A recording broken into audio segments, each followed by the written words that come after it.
आज आहे रुद्रचा birthday. Hello, मी आहे निकिता. तुमचं सर्वांचं मिनी व्लॉगमध्ये स्वागत आहे.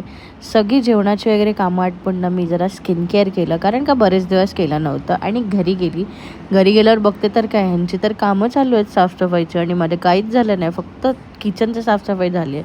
मम्मीची कंबर दुखते तरी पण करते ती, आणि पप्पा तिला हेल्प करतात. आणि हिचं बघा काय चाललं आहे, साफसफाईमध्ये तिला करायला मजा येते तिला. तिचाच ग्रूमिंग डे होता, तर पहिला तिला ब्रश करवलं, तिला आंघोळ घातली, कारण का आम्हाला घाई होत होती, रुद्रच्या बड्डेला पण जायचं होतं. तिला फटाफट ड्राय केलं आणि बघा किती क्यूट दिसते माझी पिल्लू. तिला क्लिप वगैरे लावून मी एकदम तयार केली आणि मी तयार होत होती.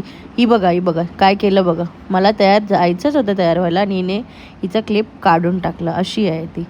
आम्ही तयार झालो. मम्मी पप्पा मिमीला घेऊन बाईकवर गेले आणि आम्ही तिघंजणं रिक्षाने गेलो.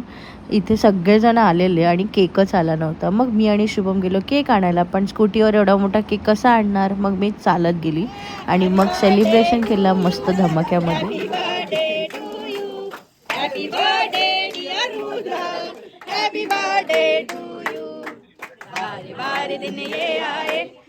बारे दिन ये ना, तुम जियो हजारों साल, ये मेरी है आरज़ू. Happy birthday to. मस्त बर्थडे सेलिब्रेशन केल्यावर हा बघा केवढा एक्सायटेड झालाय त्याचे गिफ्ट ओपन करायला. मग आम्ही सर्वांनी जेवून घेतलं. ओके बाय, याच्यासाठी एवढंच. भेटूया नवीन व्हिडिओमध्ये.